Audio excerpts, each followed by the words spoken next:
மாத்திரமல்ல, நம்முடைய ஆண்டவர் எதிரிகளுக்கு கூட நல்லவர் என்பதை சத்தியவேதத்திலே நாம் பார்க்கிறோம். சத்தியவேதத்திலிருந்து நாம் கற்றுக்கொள்ள வேண்டும். கர்த்தர் யார்? எதிரிகளுக்கு கூட அவர் நல்லவராயிருக்கிறார். எதிரிகளுக்கு கூட அவர் நன்மை செய்கிறவராயிருக்கிறார். ஆமென். வாசிப்போம். லூக்கா எழுதின சுவிசேஷம் 22ஆம் அதிகாரம் 50வது வசனம் 51வது வசனம். அந்தபடியே அவர்களில் ஒருவன் பிரதான ஆசாரியனுடைய வேலைக்காரனை வலது காதர வெட்டினான். அப்பொழுது இயேசு இம்மட்டும் நிறுத்துங்கள் என்று சொல்லி அவனுடைய காதை தொட்டு அவனை சொஸ்தமாக்கினார். அவனை என்ன செய்தார்? இங்கே பார்த்தீர்கள் என்று சொன்னால், இயேசுவை இழுத்து கொண்டு போய் அவரை சிலுவையிலே அறைவதற்கு யூதர்களும் போர்ச்சேவர்களும் கெச்சமனை தோட்டத்துக்கு வந்திருக்கிறார்கள். இயேசுவை கைது செய்வதற்காக, மரண தண்டனை கொடுப்பதற்காக அவர்கள் இங்கே வந்திருக்கிறார்கள். அப்பொழுது சீசர்களில் ஒருவன் கோபம் உண்டவனாகி கோபப்பட்டு பட்டயத்தை உருவி மல்கூஸ் என்பவனுடைய வலது காதை பாருங்க அவன் வெட்டினான் என்று இங்கே நான் பார்க்கிறோம். நல்லா கவனிங்க.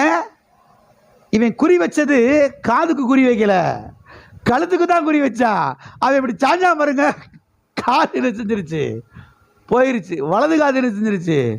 போயிருச்சு. உடனே நம்முடைய ஆண்டவர் என்ன பண்ணார் தெரியுமா?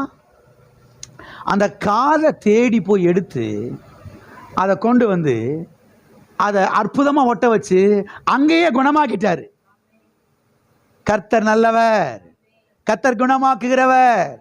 ஆமென். கர்த்தருடைய சுபாவத்தை நீங்கள் சத்தியவேதத்திலிருந்து கற்றுக்கொள்ள வேண்டும். கர்த்தர் நல்லவராயிருக்கிறார். எதிரிக்க கூட அவர் நன்மை செய்கிறார், அவர் நல்லவராயிருக்கிறார். எனவே தம்மை பிடிக்க வந்த எதிரிக்கு கூட அவர் நன்மை செய்தார் என்பதை இங்கே நான் பார்க்கிறோம். எதிரிக்கே நன்மை செய்கிறார் என்றால் அவருடைய பிள்ளைகளாய் நமக்கு நன்மை செய்வாரா, செய்ய மாட்டாரா? நிச்சயமாய் செய்வார். எல்லா காரணங்களை வைத்து சொல்லுவோம். கர்த்தர் எனக்கு நிச்சயமாய் நன்மை செய்வார். கர்த்தர் எனக்கும் என் வீட்டாருக்கும் என் பிள்ளைகளுக்கும் என் சந்ததிக்கும் நிச்சயமாக நன்மை செய்வார். ஆமென். எனவே இதெல்லாம் மனதிலே வைக்க வேண்டும். கர்த்தர் கொடூரமான ஒரு அரக்கன் என்று நினைக்கக்கூடாது. அநேக கிறிஸ்தவ விசுவாசிகள் தங்களுடைய மனதுக்குள் அப்படி பொங்கி கொண்டிருக்கிறார்கள். நான் உண்மையை சொல்கிறேன், கதை சொல்லலை. நான் வெளியே தான் அல்லையிலேயே தோத்துறோம். முக்காடு போட்டிருக்காங்க, பைபிள் போட்டிருக்காங்க, எல்லாம் அப்படியே வீட்டுக்கு போயிட்டா போதும். கர்த்தர் மேலே சொல்லி முடியாத கசப்பு, சொல்லி முடியாத வேதனை கர்த்தர் மேலே. கர்த்தரா கொடூரமான ஒரு அரக்கனை போல அவர்கள் நினைக்கிறார்கள். ஏனென்றால் கர்த்தரை குறித்து தவறான படம் சபையின் மூலமாய் பிரசங்கிக்கப்படுகிறது. கர்த்தரை சரியாக இவர்கள் என்ன செய்யவில்லை, போதிக்கவில்லை, பிரசங்கிக்கவில்லை. ஆகவே மக்களுக்குள்ள ஒரு முறுமுறுப்பு. கர்த்தரா கொடூரமான ஒரு அரக்கன், அப்படிதான் அவங்க நினைக்கிறாங்க. சத்தியவேதத்திலிருந்து கற்றுக்கொள்ளுங்கள். கர்த்தர் கொடூரமான ஒரு அரக்கன் கிடையாது. கர்த்தர் நல்லவர், கர்த்தர் நன்மை செய்கிறவர். ஆமென். ஒரு முறை ஒரு அம்மா சாட்சி சொன்னாங்களாம். பாருங்க என்ன சாட்சி சொன்னாங்களாம். நான் ஒரு சின்ன ஆட்டுக்குட்டி. அவங்க சொல்கிறதெல்லாம் பார்த்தா எப்படி இருக்குது? நான் ஒரு சின்ன ஆட்டுக்குட்டி, நான் தப்பு செஞ்சிருவேன்னு சொல்லி அவருக்கு ஏற்கனவே என்ன செய்யும், தெரியும். எனவே தான் கர்த்தர் என்ன பண்ணிட்டாருன்னா என் காலை ஒடிச்சு இனி ஆஸ்பத்திரியில் கொண்டு போய் படுத்த படுக்கையாக போட்டார். சாட்சி சொல்கிறாங்க. என்ன சொல்கிறாங்க? சாட்சி. அதனால தான் சிலரை வந்து சாட்சி சொல்லவே விடவே கூடாது. சாட்சி சொல்ல விட்டா என்ன சொல்லுவாங்கன்னே தெரியாது. நான் ஒரு சின்ன ஆட்டுக்குட்டி, நான் தப்பு செஞ்சிருவேன் ஏற்கனவே அவருக்கு நல்லா தெரியும். அதனால் கர்த்தர் செஞ்சார், என் காலை ஒடிச்சு இனி ஆஸ்பத்திரியில் கொண்டு போய் என்ன செஞ்சுட்டாரு, படுக்க வச்சுட்டார். அது மாத்திரமில்லை, மேலும் அந்த அம்மா சொன்னாங்களாம், கர்த்தர் எனக்கு பாடம் படித்து கொடுப்பதற்காகத்தான் என்னுடைய காலை அவர் என்ன செஞ்சாரு?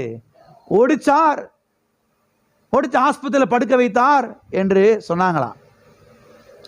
இப்போ சர்ச்சில் இருக்கவங்களுக்கெல்லாம் ஒரு பயம் வந்துருச்சு. என்ன பயம் வந்துருச்சு? ஆண்டவரே, இன்னைக்கு நான் சர்ச்சுக்கு வந்திருக்கிறேன், வீட்டுக்கு போக போகிறேன், அவங்கள என்ன செஞ்சிரு? காலை ஒடிச்சு ஆஸ்பத்திரியில் படுக்க வச்சிரு.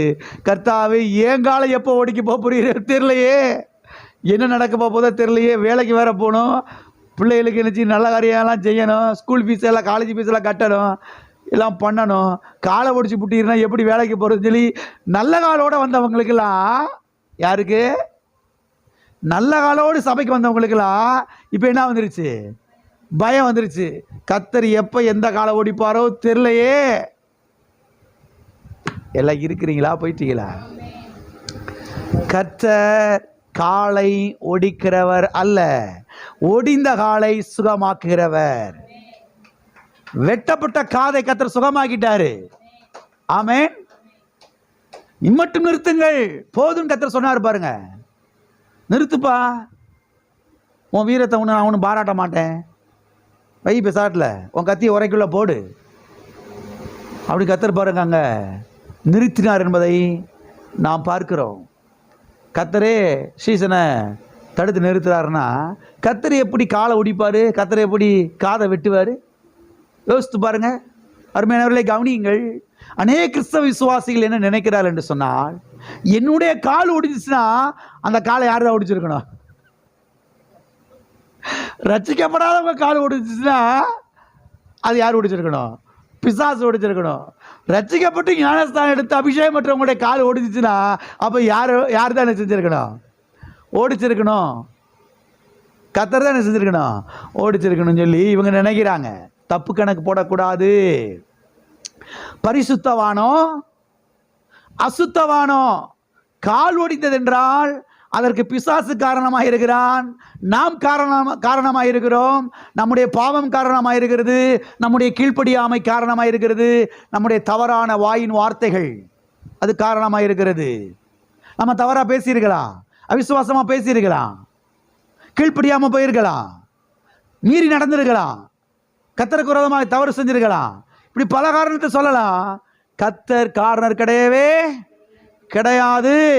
ஆமென். விசுவாசியோ பாஸ்டரோ கால் ஒடிந்தது என்றால் அதற்கு பிசாசு தான் காரணம், மனுஷன்தான் காரணம். கர்த்தர் காரணர் கிடையவே கிடையாது.